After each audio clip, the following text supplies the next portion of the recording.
Hello there. Welcome to Hello Chaos, a weekly podcast exploring the messy and chaotic minds and worlds of founders, entrepreneurs, and innovators.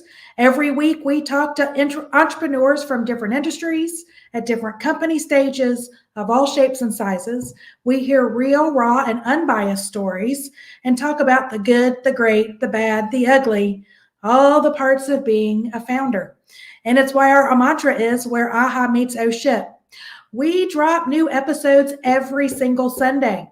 So founders can listen to us on a Sunday afternoon, get ready for the week, prepare for the next quarter, because we give a lot of tips and tricks as we talk to different founders. HelloCast is one of the many resources brought to you by Orange WIP. That's Orange WIP, WIP for work in progress. Orange WIP is a multimedia company dedicated to serving founders and entrepreneurs in affiliate cities through hyper-local media platforms that are designed to inform, inspire, and create connections to help founders succeed. Orange WIP is an all-in-one content hub for founders with fresh and engaging stories. We curate calendars. We have a dynamic roadmap to navigate the local entrepreneurial ecosystem. We've done all the hard work for founders and go to one trusted place to get all the information you need in your local market. My name is Jennifer Sutton. My friends and family call me JJ. I am the founder of Orange WIP and will be your host today on Hello Chaos. Today we've got Amy Tucker with Salty Britches. Welcome, Amy. Welcome to Hello Chaos. Thanks for having me. I'm excited. Well, we're excited to have you. You've got an amazing story. I cannot believe that you are based out of South Carolina to do the things that you do. And I don't want to take any thunder away from your story. So just start us out. Tell us about your entrepreneurial journey.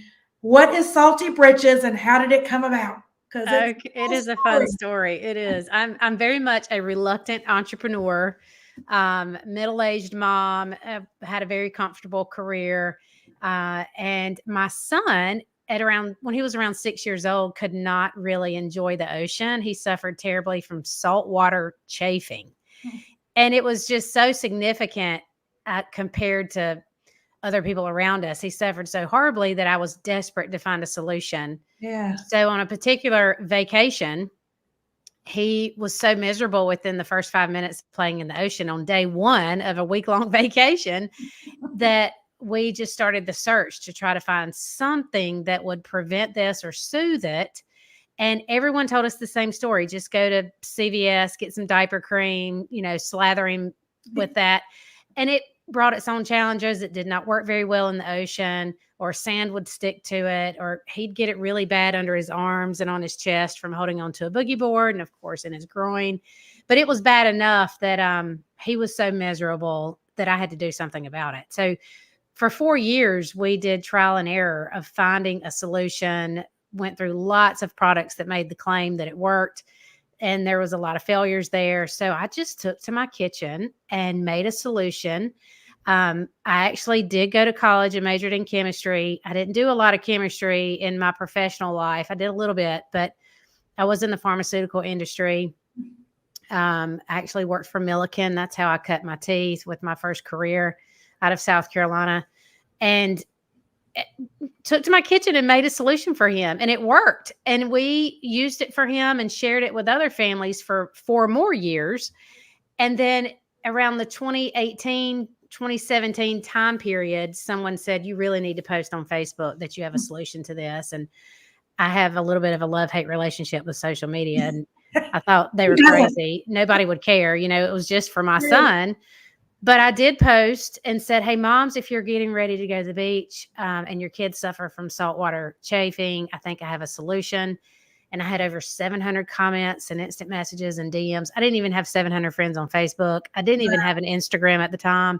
And it just grew legs. So right there on that particular beach trip, because we were all sitting in a circle as 3 different families, when she told me I needed to post this on Facebook, we were literally sitting in chairs on the beach while our kids were in the ocean. And the light bulb went off. Oh my gosh, I've got to go home and blend and mix all this product for people. I've got to do it the right way. So I set up an LLC right there on the beach. I opened a new bank account at my bank just for this so I could purchase materials and be able to write them off. All of that. And then we were all sitting in a circle that same day and said, what are we going to call this stuff? It was always just Amy's Goo. And we decided in that circle, and my son was part of this conversation that we were going to name it Salty Britches. And it just stuck. So I went online and applied for my trademark that day. My goodness. So all of this went down that day. And sure enough, we returned from that beach vacation. We started blending and filling in our kitchen, and we never stopped. So, I mean, we moved from blending and filling to getting a manufacturer, and now we're a real deal Holyfield brand. But that is a very short version of our origin story. I mean, I ended up quitting my job. We ended up selling everything we owned. We sold our home. We sold everything to bootstrap the business and moved to a tiny house that was already in the family, was a cabin built in 1984. And we still live there today. We love it.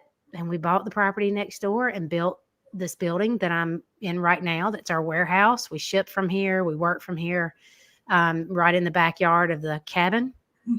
It is a wild, funky story. And what I thought was just a product that was for the beach, I just thought all this is a solution, and maybe some surf shops will sell it. Right. Grew into so much more than that. And the surf industry is one of our smaller businesses now. And we work with a lot of running stores, a lot of surf shops, a lot of outdoor stores, and outfitters and that sort of thing. But now we also work with the military. Right. So it has been a wild ride in 6 years. Well, you talk about like investing in yourself, like 100%. Powerful story of, and having the courage. How did you, like, was it family? Was it just like you had a good circle? Was it faith? Like, what was the inner drive that you were like, we're going to go all in? Yeah, it was a combination of all of those things.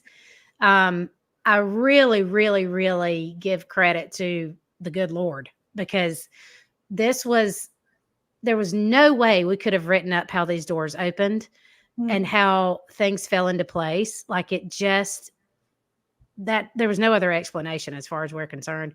And then my husband, who is also a bit of an entrepreneur and has an entrepreneur side to him, he really, really encouraged me, because I was doing both for a good bit of time, where I was working still with my career and doing Salty Britches and all the things that came with that in the evenings. And it felt like I felt like I was going to physically die. Like there was no way I was going to survive it. And I went to my husband and said, something has to give. Either I have to give up Salty Britches now, or I have to quit my job. I cannot do both and do them both well. It's not fair. And my employer kind of knew what was going on. I mean, and my boss was a champion for me. He was fantastic. I can't say enough about him. I had a lot of support from that company just to go after this, which was kind of bizarre by itself. But Wayne, my husband, who is fabulous for so many reasons, said, what are you going to do? Tell these people you can't make it anymore? Because at this point we were hearing from people that we did not know. Yeah. And that made the difference. That told us, okay, we've proved ourselves in certain spaces. People are giving us reviews and stories, cold calling me and showing up to my home to show me their hands, to share these stories. What are you going to do? Tell these people you can't make it anymore? And I said, well, I may have to. I don't know. He said, absolutely not. Really, what was the turning point is we had a mother that contacted us who had a baby who was allergic to diapers. I had never heard of this. Wow. This child was allergic to disposable diapers. Like the plastic or the fabric out of that, or whatever had contact with that baby's skin just set the baby on fire. And they tried using the cloth diapers. They went through all kind of stuff. Anyway, someone gave her Salty Britches. And this woman was not local to us, but she called me in tears to tell me how grateful she was for the product and it made all the difference for her baby. Oh. And that call came the day after I had a big meltdown with my husband of what are we going to do? Am I going to quit? I can't do this. And then I got the call from that woman. And it was a Facebook message, a direct message on Facebook. And so I thought, that's our sign. That's our sign. We have to go forward with this product. And it sounds like it's been awesome and glorious. This is the hardest thing I've ever done in my life by far. But we knew we were helping people. And it wasn't just that story. The stories just kept continuing. And we thought, okay, it's worth it to go through all of this heartache and effort and, figuring this out. I feel like I'm learning a really difficult foreign language every day of my life, but it's just the faith. Okay, Lord, I don't know what I'm doing. I need you to go before me. I need you to send me the right people. I need the doors to open. I need you to connect some dots. And he does.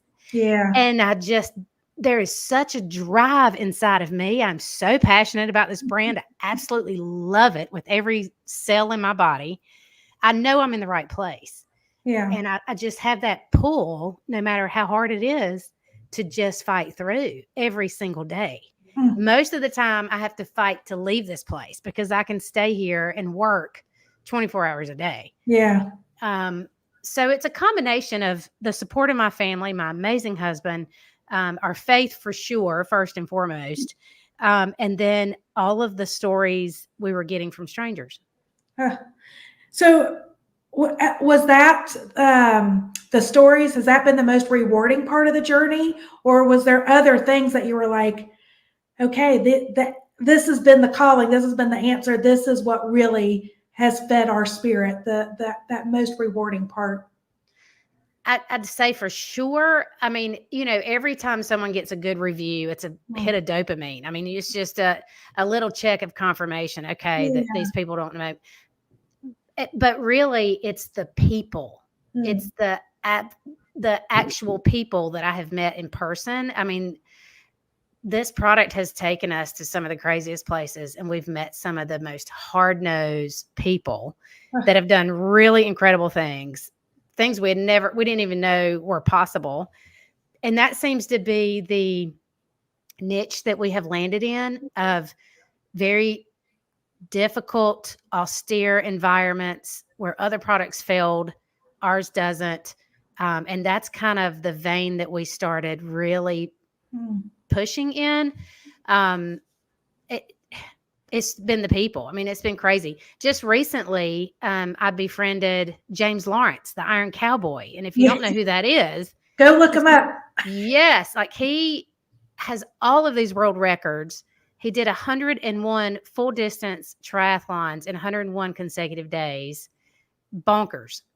Loves our product. And now he calls me part of his family. Like, he has helped me so much just because he's just such a master of mindset. Yeah. And to be an entrepreneur and to go through this hard stuff requires a certain mindset that you have to sharpen and exercise and intentionally improve. Yeah. Or you fall victim to nonsense and the way you talk to yourself and, the words you use. And, you can get one bad review and 500 good ones, but that one bad review, if your mindset is weak, it sticks. Yeah. And it festers. But we've gotten some pretty important attention and notoriety. And now I think we've got a target on our back. I mean, we're up against some huge brands in the industry. Because you're kind of coming in, you're a disruptor. Whether I wanted to be or not. Yeah. Yeah. So we've gotten some attention that seems to have fed into some Amazon reviews that we think are tied into other brands. Yeah. And there's not a thing we can do about it. Oh. So it's been a weird experience. So, but if you have a weak mindset and you don't have the self-confidence to push through this stuff, that stuff can really break you down and tear you down and convince you're not doing what you need to be doing. And that's a bunch of junk. So staying focused and intentional. Amy, I think you're going to, I cannot wait to hear your answer for this, but, because you've kind of hinted at it. But what's the biggest misconception that people have about being a founder, starting a company? What do you think is that biggest misconception, and how would you debunk it? Oh, there's several, but the biggest is probably that we're millionaires rolling in the dough. Oh, you've had a lot of sales. You've got all you need. You need to donate to this and give to that and donate to this and fund that. And that is not true. I mean, to build your own brand, not only is it difficult, but it is very expensive. Mm-hmm. And you have to be smart about where you're spending your money when you have it to spend. You got to figure out guerrilla marketing. And I don't want to use the word lucky. I think God directed some steps there for some guerrilla marketing for us that helped us build ambassadors and do some things that didn't cost us any money. But no, we're not millionaires. We're still building this thing one brick at a time. And there's been tremendous sacrifice from our family. The plans we originally thought we'd have for our life. I mean, so much sacrifice, but there's been so much reward. And I think it's because it's been so freaking hard. Yeah. If it's not hard, there's no reward to get. It's just not worth it. It's going to be hard if it's going to be good. Yeah. Yes, money is definitely the first one. Yeah. What do you think has been the hardest part of starting, like the biggest challenge, and how did you overcome it? Or maybe you're still I'm still in it. The biggest challenge, I think, could be trusting people, filtering through people, knowing what's real and what's not. And there is, I'm assuming all entrepreneurs are this way, but you just start getting hammered by scammers. Yeah. And having to filter what's real and we have been scammed. I fell victim to it 2 years ago. Ooh. It cost me $5,000, which could have cost me a lot more had my intuition not finally said, you might want to check on this. Yeah. Yeah. So especially when you start doing some international business, there is really the risk of scams skyrockets. At least that's been our experience. So that's been a big challenge.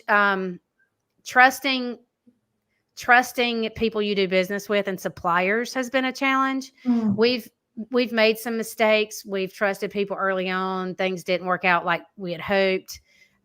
We invested a lot of money in product that ended up being substituted, like crazy stuff. But yet we learned a lot of lessons. Your product, and they were supposed to package it up and send it, and they flipped it?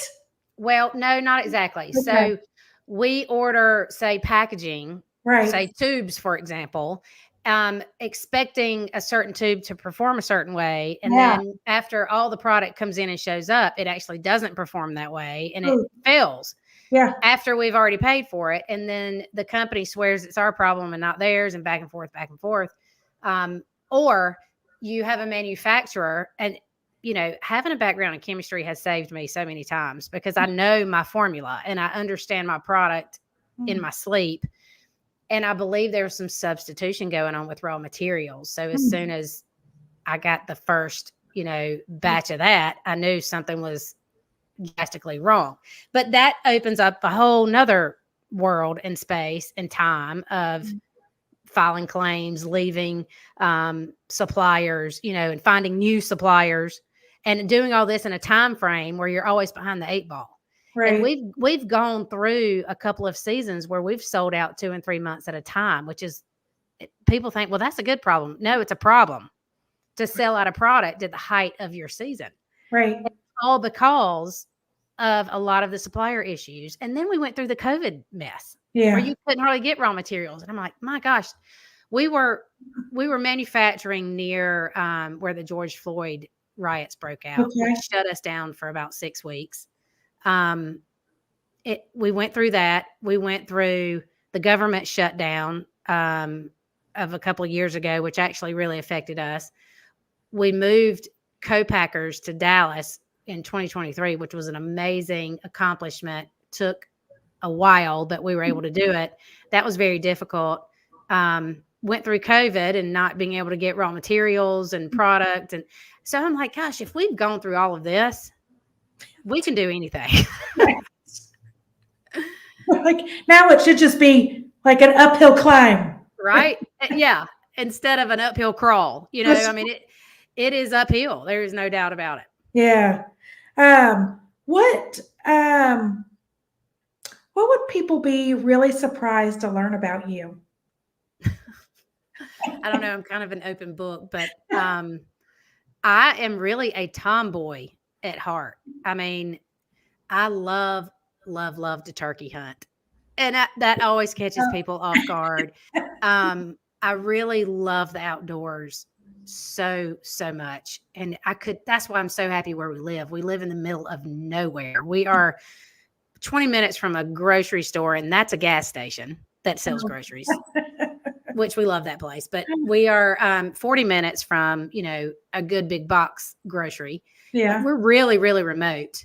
But we absolutely love it. We're in nature, and it's just where I belong. I mean, I think our family's just so happy here, but people are usually surprised that we don't live at the beach, that we're not a beach family. Yeah. Yeah. And that I'm actually just really a well-dressed redneck from the country. And that's the truth. You got your whole operation there. Yeah. Love it. What's funny is I've always, I love to read, and I've always been hooked on military books, even from a young age. Just their mental processes, their storytelling. The stories are so dramatic. I really got hooked when the unfortunate tragedy of Black Hawk Down happened, and I started reading those books, and it just led me to other books. And I've always been enthralled with that space. Yeah. And then when I was in pharmaceuticals, I had a couple of teammates that were former military guys, and I used to love to hear their stories and pull stories out of them. And it's like with Salty Britches, all of my favorite worlds have collided because I'm a runner.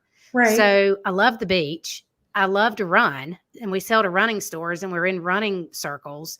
I love all things military and the processes associated. Now we're working with them. The military loving you guys.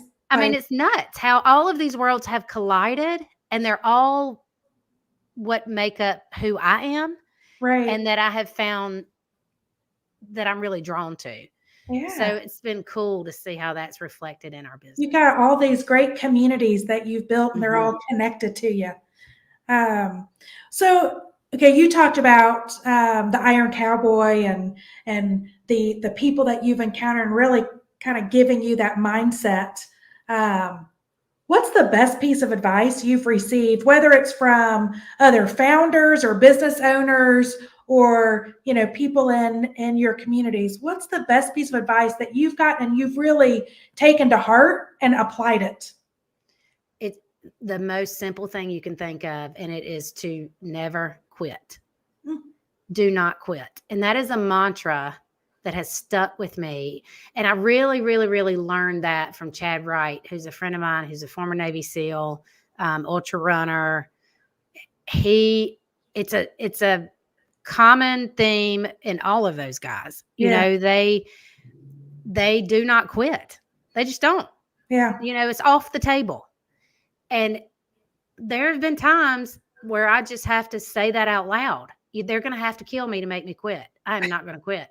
And that's really probably the best thing that stuck the most, because nobody really understands exactly what you're doing. Everybody has a little bit of a different take, a little bit of a different product, a little bit of a different problem. And it is great to be in a community and share some things. But most entrepreneurs, I think, are running so fast, running so hard, and wearing so many hats that it's hard to really have extra time to spend in some of those communities or platforms. At least that's the space I'm in right now. I mean, I don't have time to breathe. Right. I just don't. So, just not quitting that sticks. So no matter what it is, you just keep going, one foot in front of the other. I love it. As you've been scaling up and like you guys have kind of been an overnight success. No, Things not have at been all. It doesn't feel overnight, I can tell you that. I know it doesn't feel overnight, but like you guys are scaling up and grow. What advice, if you look back at like that startup days to like now where you've got manufacturing, co-pack, you've got a team, what advice would you give others, or what lessons did you learn during this like scale up phase? Lots of lessons that really, I think you just have to go through them. There's no such thing as a shortcut. Yeah. All advice is not good advice. And you have to really wade through it yourself. And for us, we made some choices. When I say we, it was my husband and I. Our team has just grown recently, but we were, solopreneurs for a long time. Right. But we made the decision early on, and this flies in the face of what everybody tells you to do. But we did not do ads on social media. We did not do, we didn't spend a lot of money. We did a lot of guerrilla marketing. And what became of that was we built this community of believers and champions that are all over the world that genuinely love our product. We have never paid for endorsements or bought endorsements. And that helped us prove it out. Yeah. And it helped us grow in these other spaces and places in the country because there was endorsement there that had nothing to do with the brand. Right. I'm not paying ads to tell you, look at me, look at me, look at me. Instead, it is a slower process. Right. But that was what we could handle because I've never built a brand before. Right. I mean, we didn't know what in the world we were doing. And I think had we just thrown a lot of money at it, we wouldn't have time to have discovered and made all the mistakes that we needed to make to figure this out. We let the brand tell us organically where it needed to be without us forcing it into a space. Because you guys have like phenomenal user generated content. I mean, it looks like it's an influencer program, but it's not. Because you've got so many people talking about the use of the product. And I think that was one of the conversations. I'm like, oh my gosh, how many influencers do you have? And you're like, none. I have ambassadors, and they're like, we call them the salty family. I mean, that was a God thing. I totally am convinced by that. And the way that started is the coolest story, because we were at a triathlon store in Hilton Head that was on the beach because they were on the beach. So I just walked in there one day. We went on a fishing trip, and I walked into the shop. My son wanted fins to swim with. And I walked into the shop, and the guy sold running shoes and fins and all things triathlon. And I'm like, oh, I have a product. I mean, I was brand new. Right. I have a product I think you might be interested in. He's like, what is it? And I told him all about it. He was like, yeah, let me have some of it. I'm going to test it out with some of the triathletes around here. 2 in particular picked it up. They're still great friends of our brand today. They were our very first 2 ambassadors. They were from Bluffton and Hilton Head. And one is a professional triathlete, and one is a runner, triathlete, coach, all things to everything, and is very well connected. And they started promoting our product on Instagram on their own, telling people about it. So I reached out to them and said, hey, I'm the owner. I want to know more. Like, give me some feedback. I mean, our first year, those guys have been such good friends to me. John Duberly and Yorlery Marino, or he goes by George Marino. I love them like family. I adore them both. And they kind of helped me figure out, okay, you need an ambassador program. I'm like, well, I can't afford. I'm like you. I thought that's influencers. I can't afford it. Right. No. You don't have to pay us a dime. We love this product. We'll do anything we can to help you. Like, what? Out of the goodness of our heart, because we're normal, good people. Not because we're trying to exploit a brand that needs help. And it's a good product. Yes. Yeah. And from there, we would meet somebody else and like, hey, we are trying to build an ambassador program. Like it would be somebody that found it, that really loved it, that started promoting it on their own. So then I'd reach out and see this on Instagram and just reach out to these people and have conversations with them. And now we have a full-blown ambassador program where people have to submit. We open it once a year. I hired somebody just to manage the ambassador program. Yeah. We still don't pay these guys. And I hope to be able to one day. But it's been so organic that, I mean, you can't even make this stuff up. We made a post today from a guy that's in Antarctica with our product. Like, we didn't ask him to do that. Right. We don't ask people we don't solicit for this stuff. It is 100% organic. And I think you can tell that with brands. Yeah. And now people will tell you, other brands will say, we don't post any people in our pictures. Right. It's just our products. And they'll have 25,000 followers. And you're like, what am I doing wrong? I have, 200 followers or whatever it is. And all of my stuff's organic. Well, they bought their followers. Right. You can tell their likes are about the same as someone that hasn't bought followers. And it's all their brand, their brand, their brand. Well, that's never what I wanted. I wanted a community. I wanted it to be grassroots. I wanted it to prove itself in the most difficult places with the most hard to treat people that were doing really hard things, and then let it trickle down from there. But to do that, you have to have tremendous patience. Yeah. Thick skin. It's going to go slower. It's all about the patience. But now I have this family of ambassadors that I can call. And I've done this. Hey guys, I'm working on a new product. Will you test it for me? Oh. Or what do you think about this? And give me some ideas. Hey guys, we're interested in sponsoring a race in your area. Send me some connections that you think would make sense. I mean, it's been a beautiful, immediate, like, feedback focus group. Yes. Loop. Yes. Which is what, from a marketing person, that's what we recommend with a lot of, like, you need to create that. You need to have that forever. You should be testing your product always and having people. So the fact that that all got developed organically, and authentically is amazing. That's just a testament too.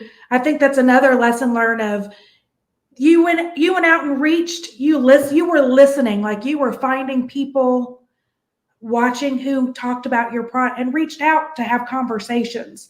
I don't know if every founder and entrepreneur does that. Well, if we would have hired out our social media, we would have missed that. Yeah. We would have completely missed it, unless we would have set that up, ahead of time.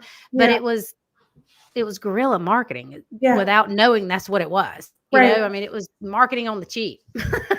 But it just worked into our advantage for sure. Yeah. But kudos to you for engaging. Well, yeah. Just like I'd said earlier, every little positive thing that comes up is like a dopamine hit. And you have to be careful not to get hooked on that, that you're not constantly looking for validation. But when you're early on with a brand, you're constantly looking for validation. And there's something that's not a bad thing necessarily, because you need to make sure this is a product that's viable, that's going to, it's last. worth your money. Yes. That's worth, like, your money to continue investing in. 100%. Yeah. And on the other side of that, we didn't do what other brands did. We have not followed the rule book. Not one time, not at all. Because so many other big brands, well, they're big brands now because they go all in, they get venture capital investment, then they go to big box stores and they are marketing like crazy. Right. And tremendous sales. They do very well. That is one way to do it. That is not how we did it, because we wanted to completely control our brand. Yeah. Because we're a value-based brand. I have a Bible verse on the back of all of my tubes, which is Philippians 4:13. That flies in the face of doing anything by the book. And I had to fight for that. And I am unapologetic about that. Yeah. And I wanted to go that route, in the sense that we wanted to control the brand. We wanted to control where our product was sold. And we really don't want to work. And I don't mean to put a dagger in myself here, or, cut off my nose to spite my face, but we're not really interested in big box. Right. We are much more interested in independent retailers Our product is made in the USA. Everything we do is made in the USA, which makes it very expensive. It is not cost effective to produce products like this in the USA, but it was part of our value system. We wrote our values down early on, what we would not compromise on. And that has made it much harder. Anybody that I have a conversation with, especially other brands, don't get that. Yeah. What do you mean your tubes aren't coming from China? Why would you not? It's a fourth of what you're paying, that kind of stuff, because that doesn't fall in our values. We're a family-based business. We're a value-based business. We're all made in the USA. And we want to work with independent retailers because there's champions in those stores that can help sell your product and build your brand and get it out there. If we go straight to big box, we're on a shelf with 10 other products. Nobody's ever heard of us unless we're going, millions of dollars into marketing. So you're going to lose that space. That's not a win. You get on that shelf, but you got to make sure it sells through. Well, if you don't have champions to do that, it's not going to. Unless you're spending millions over here. So we went a completely different route. Independent retailers, we have stuck with them. They have stuck with us. That is the backbone of our country, are those small businesses. They totally get it. They're much easier to work with. And being made in the USA is very, very important to us. And because we stuck by those values, there was an easy switch that the military could turn, because we were already made in the USA. Yeah. And that was your foot in the door. Yep. If you could hit rewind and do anything differently, would you do anything differently? Yes and no. Knowing what I know now, it's, I've literally drank out of a fire hose for 6 straight years. Yes. Hindsight's 2020. When I was early trying to find suppliers and got introduced to suppliers, I clung to the first one that showed up. I should have slowed down. I should have maybe gone to a trade show for this industry or something, as far as suppliers goes. Now, we did do some recon at trade shows. Like before we even really got started, we went to Surf Expo as a visitor to just see what competitors were out there. Yeah.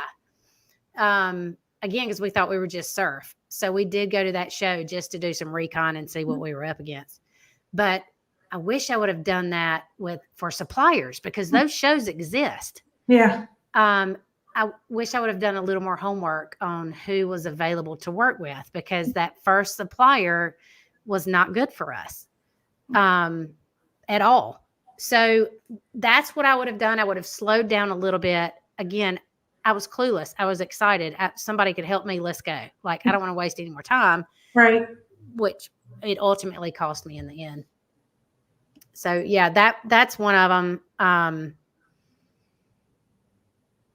I think too, just getting people on the bus a little earlier.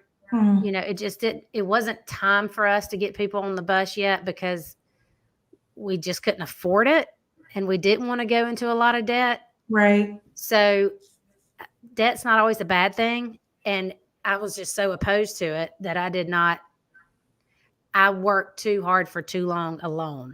Yeah. But we're over that hump now, but it's still very difficult, I need other people on the bus, but I'm still not quite there yet. So it's like just being patient. But I wish I would have had a little more help earlier.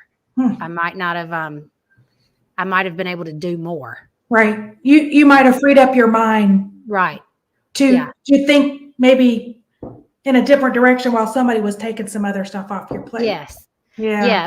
But yet there's still something to touching every little aspect of the business. Yeah. Everything, filling orders, ordering raw materials, speccing out, tubes and writing the specs for everything, writing the SOPs for everything, touching everything, really was quite a way to learn it all, but painful. Yeah. Not a lot of fun, but yet I don't know what the answer is. I don't know if we should have brought them on earlier or if we should have learned it all. There's advantages to both. Right. Right. Well, and then you just got to decide, because there's still some, if you brought somebody on board, there's still time investment to nurture and cultivate that person. And, Yes. I mean, so whether you're spending it on oversight and management and leadership, or you're spending your time kind of in the weeds and not having to delegate. Yeah. And there's a lot Still of weeds. time investment. Yeah. Yeah. I mean, I believe you will work more than you ever have when you have your own thing. Mm-hmm. That's been my experience. Which I think that's a misconception, I think, with yes, people that do found business. A lot of the friends and family who don't own a business, they think, oh, well, you're just working whatever hours you want. yeah, It's freedom. And I'm like, oh no, right. it's a lot of late nights. It's a lot of weekends. 100%. The book, you sacrifice a lot. Absolutely, you do. And the book 4-Hour Work Week is wrong. That's a misnomer. Employees. That is not for bosses. No, I think that has steered people the wrong direction. Yes.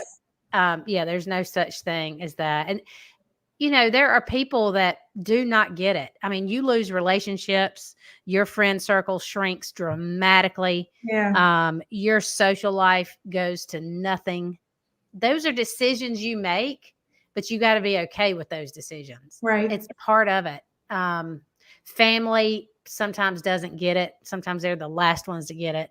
So it's tough. I mean, there are definitely sacrifices, and it's not just time. Right. It's your entire network, your ecosystem and around you. Yeah. It changes. It does. It does. And yet we've added hundreds of incredible people to our network that we would have never met otherwise. Ever, never. And would you give it up? Would you give that up? Absolutely not. I'm having a blast doing that. Yeah. That's the best part of this, is meeting these people, exploring what our potential really is. You are the people you're around. And even though you may be around or following these people, but not in their physical presence, that's the beauty of social media. You can still benefit from their influence. Right. And expanding your mind and your potential and exploring that there's a lot more there than you ever thought possible.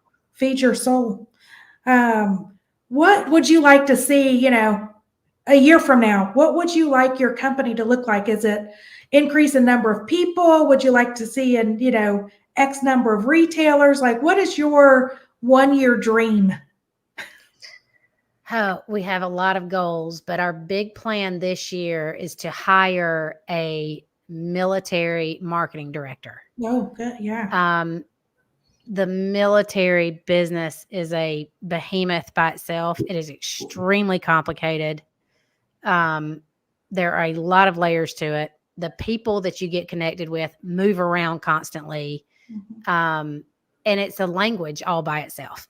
Yeah. So I was not in the military.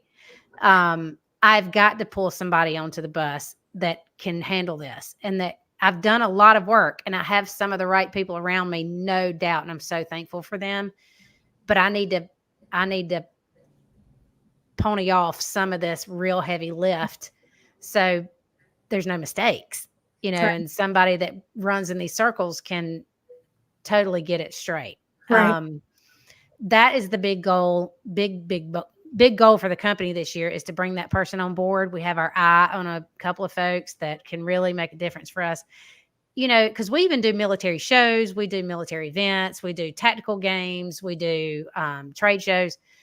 We need that person that can attend those things and be a part of it. So that we have a whole whiteboard full of things that we're trying to accomplish this year that are all the way down into the weeds, but it will really set us up. Obviously, the best way to do this is a repeatable process. Yeah. There's no such thing as an easy button, but when it comes to ordering, especially with the military, it's extremely, extremely complicated. So if we can smooth some of those processes out and just go sell the product, that is easy peasy, but the processes are not. So this year, and a lot of last year, has spent digging ditches just so we can turn on the well.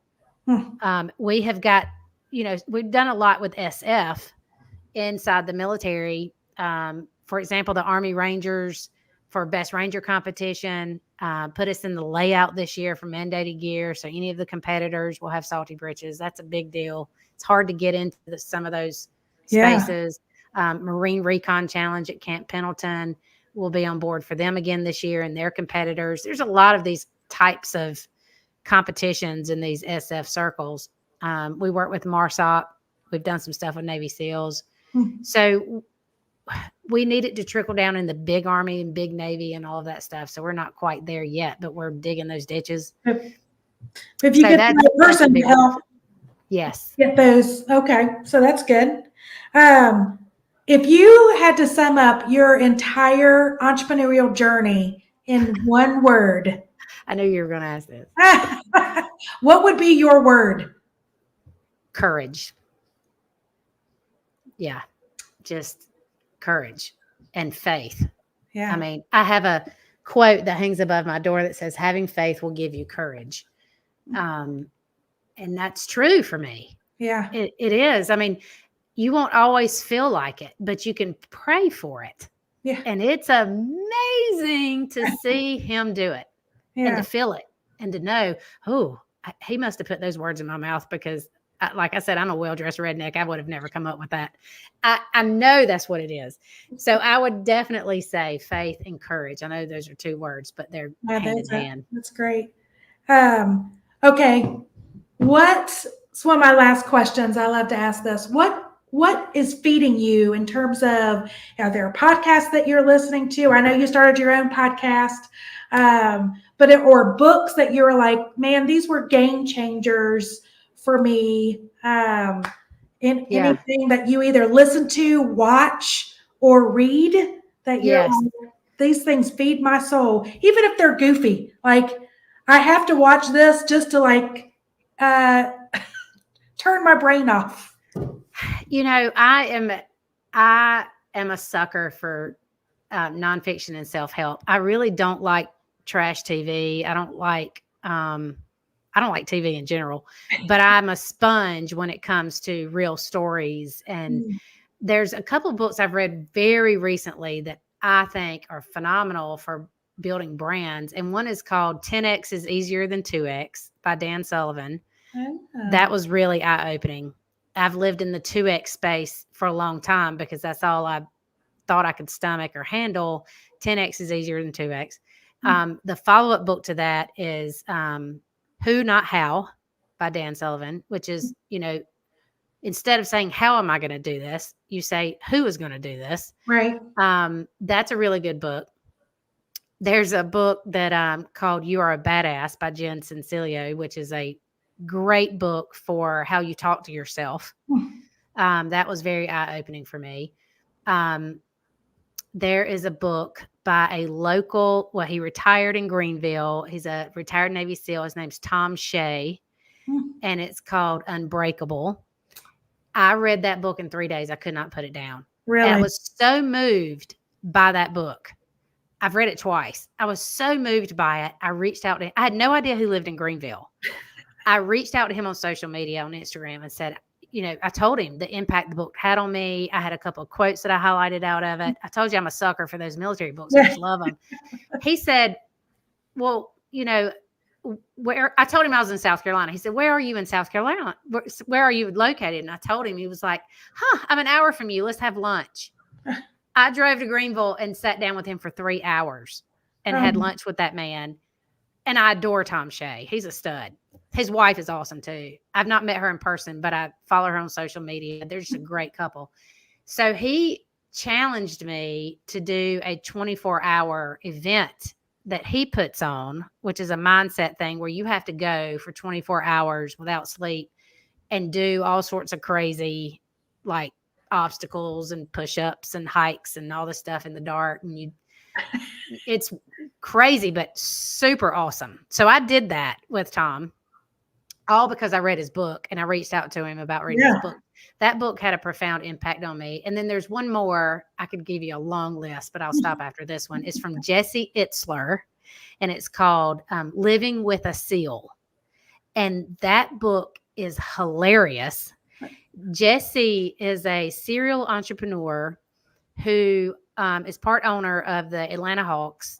He started an airplane company that sold to NetJets. He is married to Sarah Blakely that owns Spanx. Okay.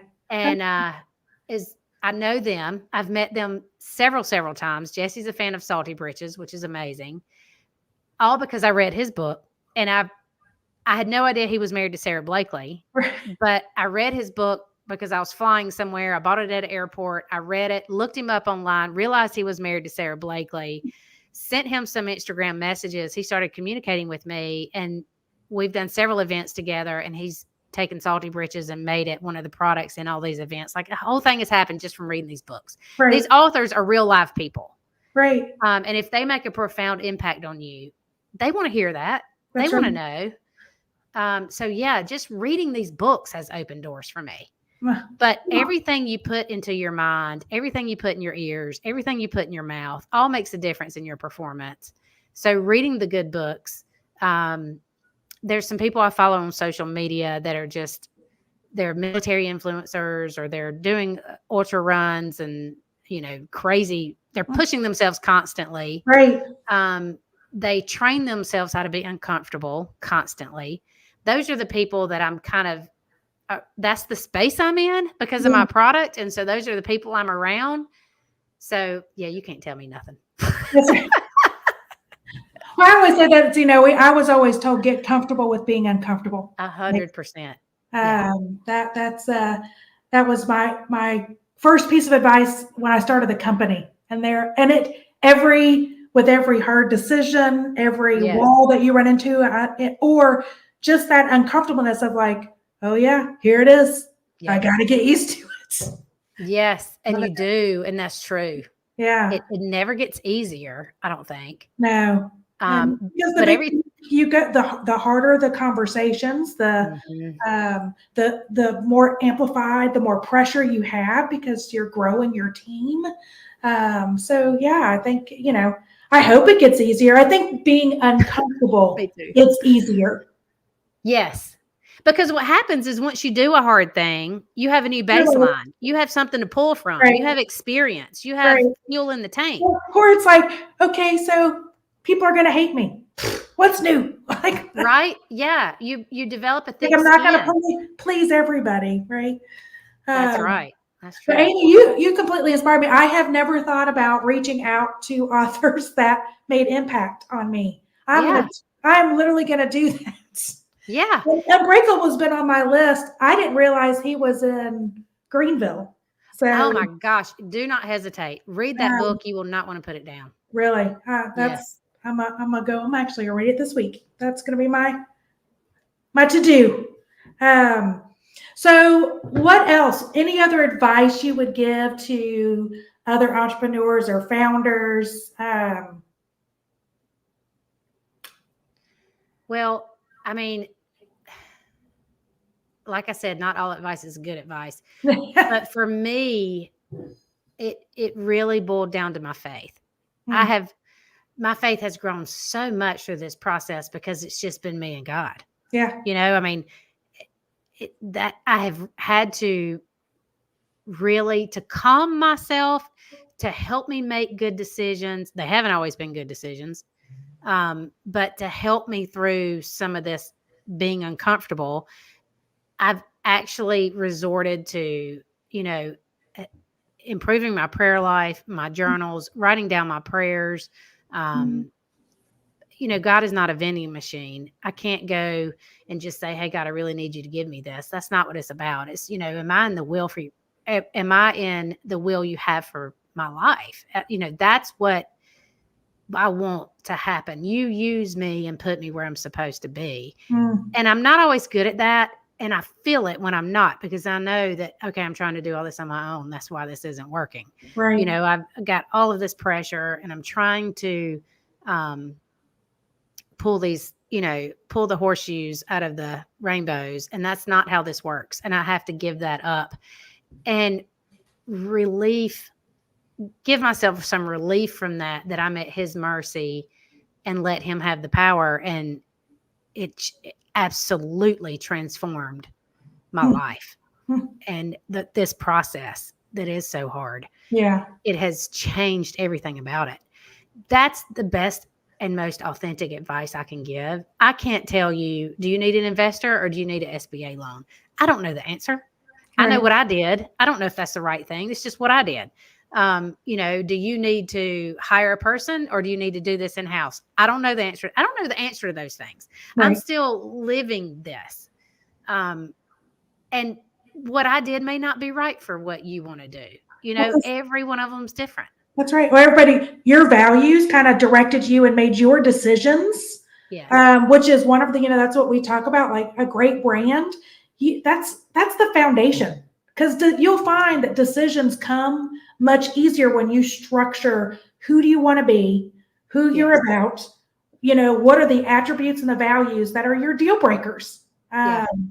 And it truly does make decision making much easier versus we see entrepreneurs and that, well, I'll call it the shiny object syndrome of like ping, ping, they're all over the place because they haven't sat or if they just go, well, this is just an exercise in futility.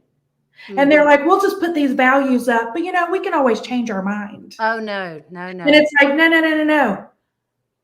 It is who you are. This is what you want your brand to be. It needs to be, that's your North Star. Yes. And those things need to guide you. They need to guide every decision when it comes to the people you hire, the strategies, the retailers you bring on board, and the place you want to be sold at, and how you want to be sold, and how your social media is shaped, your communication is shaped. So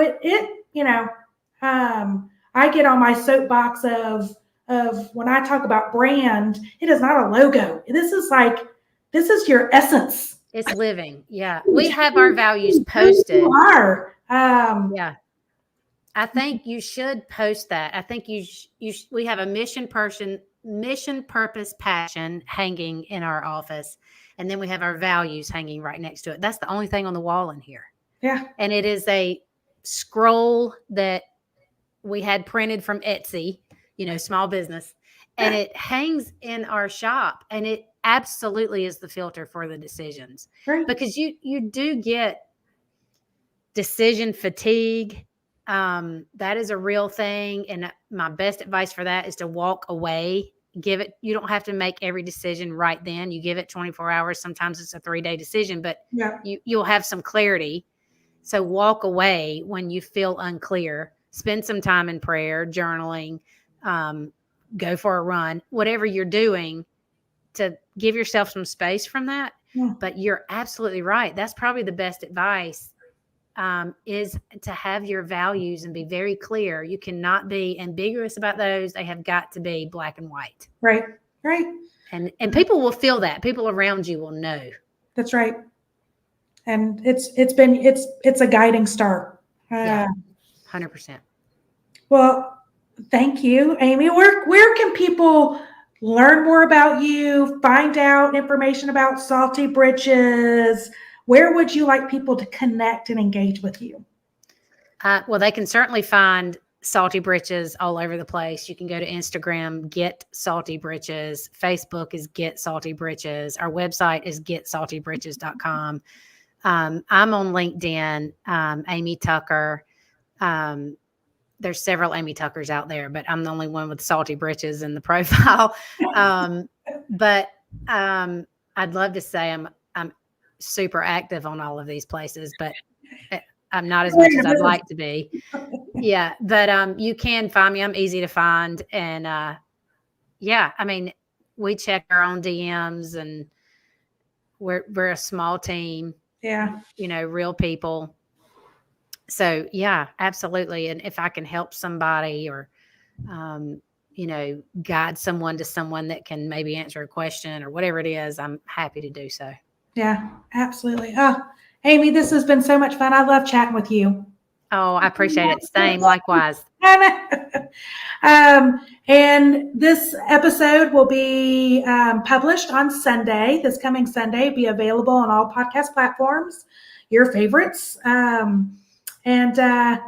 Yeah. So subscribe, like, comment for everyone listening, and help us grow and build a more connected entrepreneurial community.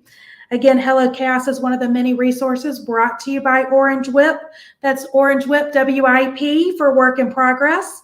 Orange WIP is a multimedia company dedicated to serving founders and entrepreneurs in affiliate cities. We are 100% free, just an email to join the community. We're a one-stop content hub for founders. And we also send a weekly WIP newsletter every Sunday that just gets you caught up on the week. What events you need to go to, some resources or deadlines, whatever you need. It's just a little recap.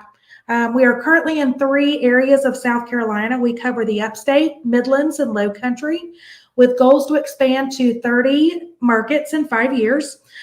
Check out the new edition that's going to be dropping actually this coming Sunday.